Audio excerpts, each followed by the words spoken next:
All right, let's get right to it. Welcome everyone to this clean, distraction-free explainer. Today, we're cutting through the noise to bring you a high-yield medical masterclass, all about hypothyroidism. We're going to build your understanding from the ground up. We'll start with the underlying pathophysiology and work our way all the way through to the definitive treatments. So get comfortable, focus in, and let's master these metabolic pathways together. Okay, so here's our agenda for today. We're covering 1. Understanding hypothyroidism and causes. 2. Clinical features and pathophysiology. 3. Key examination findings. 4. Workup and diagnosis steps. 5. Additional systemic investigations. And finally, 6. Universal treatment and management. Section 1. Understanding hypothyroidism and causes.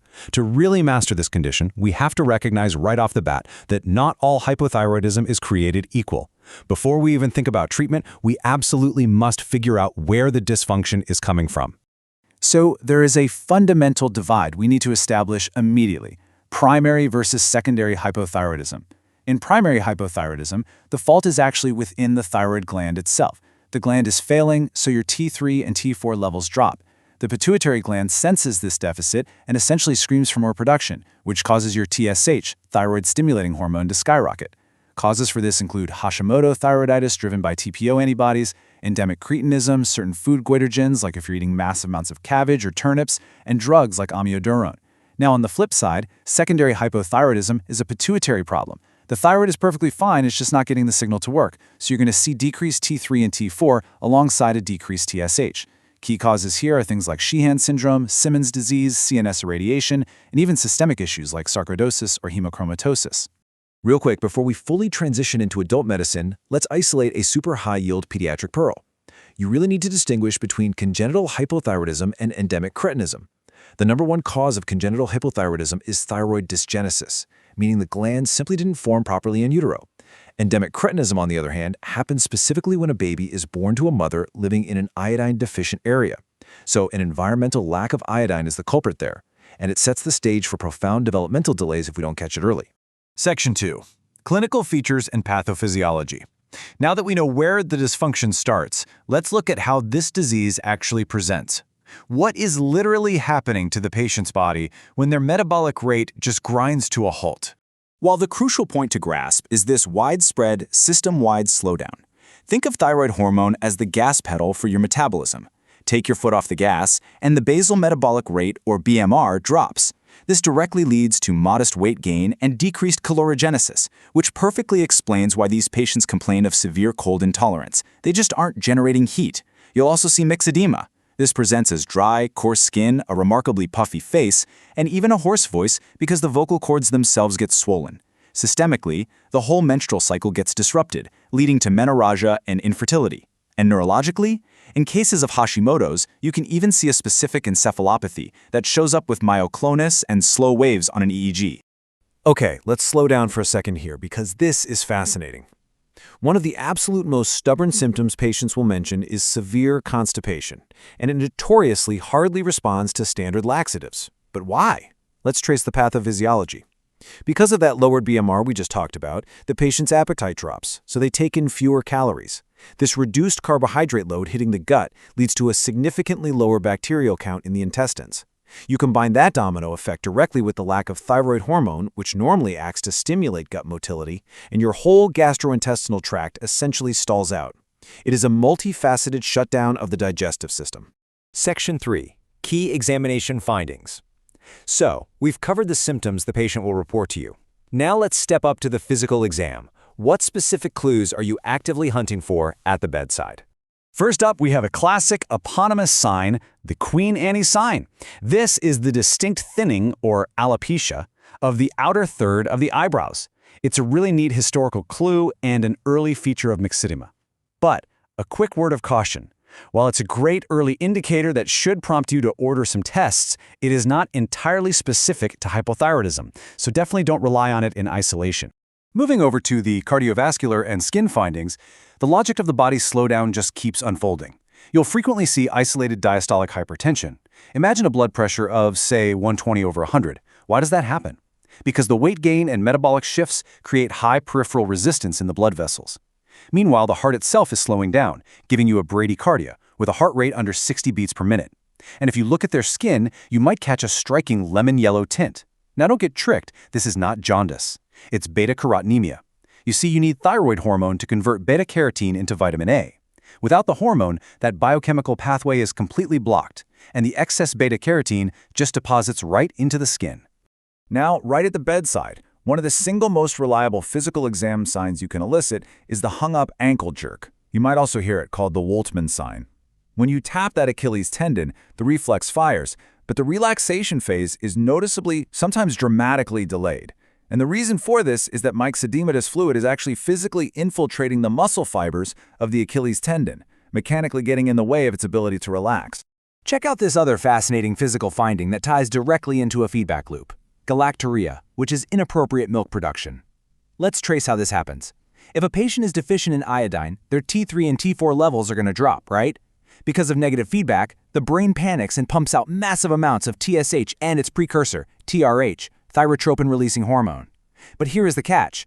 Those high levels of TRH directly stimulate the anterior pituitary to also release prolactin. That excess prolactin then stimulates the breast acini, resulting in lactorrhea. It's a brilliant example of crosstalk in the endocrine system. Just keep in mind, you can also see this exact pathway activated in patients with prolactinomas or chronic renal failure. Section 4, Workup and Diagnosis Steps.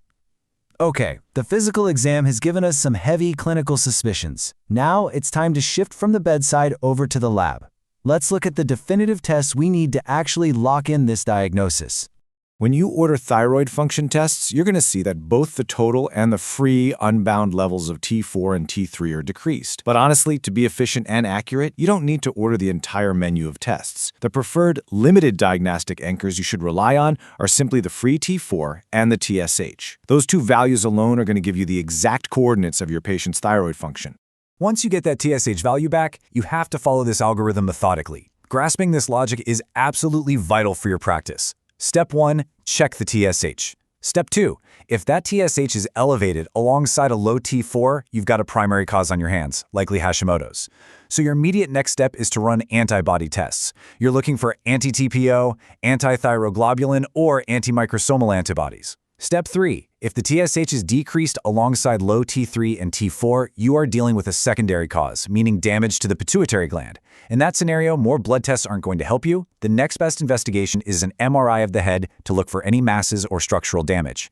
You can also throw in an ultrasound or an MRI of the neck if you need to evaluate a goiter or any physical enlargement of the thyroid gland itself. Section 5, Additional Systemic Investigations. We can't just stop at the thyroid hormones, because hypothyroid is a whole body disease. We really need to investigate the downstream systemic damage it leaves in its wake. Let's start with the heart. An ECG will very often show low voltage complexes. This is happening because of serous cavity effusions, specifically a massive pericardial effusion that surrounds the heart. But here is a wild physiological paradox for you. Despite this massive fluid accumulation, pulsus paradoxus is actually absent. Why? Well, it's because the fluid accumulates so incredibly slowly that the chambers of the heart have plenty of time to adapt to the pressure. If you grab a chest X-ray, you'll spot an apparent increase in the cardiac-thoracic ratio. The cardiac silhouette balloons out and looks like a water bottle, which is the classic textbook appearance of a myxedema heart. A routine complete blood count and a lipid panel will also shine a light on this systemic slowdown. A CBC will frequently reveal a macrocytic anemia. Remember, hypothyroidism sits right alongside B12 deficiency, folic acid deficiency, and chronic liver disease as a major cause of enlarged red blood cells. On top of that, their lipid profile is going to be a mess, showing significantly spiked cholesterol levels. Because their metabolism is so sluggish, those lipids just aren't being cleared out properly, which unfortunately sets the patient up for accelerated atherosclerosis.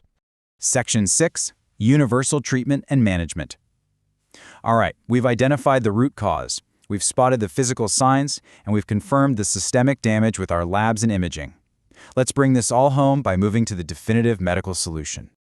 I want you to burn this exact number into your brain. 1.6. The universal lifelong starting dose for levothyroxine replacement therapy is 1.6 micrograms per kilogram of body weight per day. This right here is the cornerstone of fixing the metabolic deficit we've spent this entire explainer breaking down. But of course, medicine is never just plugging numbers into a math equation, right? We have to treat the actual human sitting in front of us. When you're treating older patients, specifically anyone over 65 who has coexistent coronary artery disease, you absolutely cannot just jump straight to that 1.6 microgram per kilogram dose. You have to go slow. You're going to start with significantly lower doses, usually around 25 micrograms once daily, and you increase it very, very gradually. Why? Because if you suddenly floor the gas pedal and rev up their basal metabolic rate, you dramatically spike the oxygen demand on their heart. In a patient who already has coronary blockages, moving too fast will worsen their cardiac ischemia and could easily trigger a catastrophic cardiac event. And there we have it. We've traversed the entire landscape of hypothyroidism today, from the nuanced differences between primary and secondary failures to some truly fascinating bedside signs like the hung-up ankle jerk, right down to the precise dosing strategies for levothyroxine. When you understand the why behind the symptoms, the diagnosis and the management just becomes second nature. Master the metabolic pathways, and you'll master the disease. But I'll leave you with a question to ponder. If a patient presents with all the classic symptoms but normal lab values, what hidden subclinical pathway might you be missing? For more such content, follow Dr. HRX.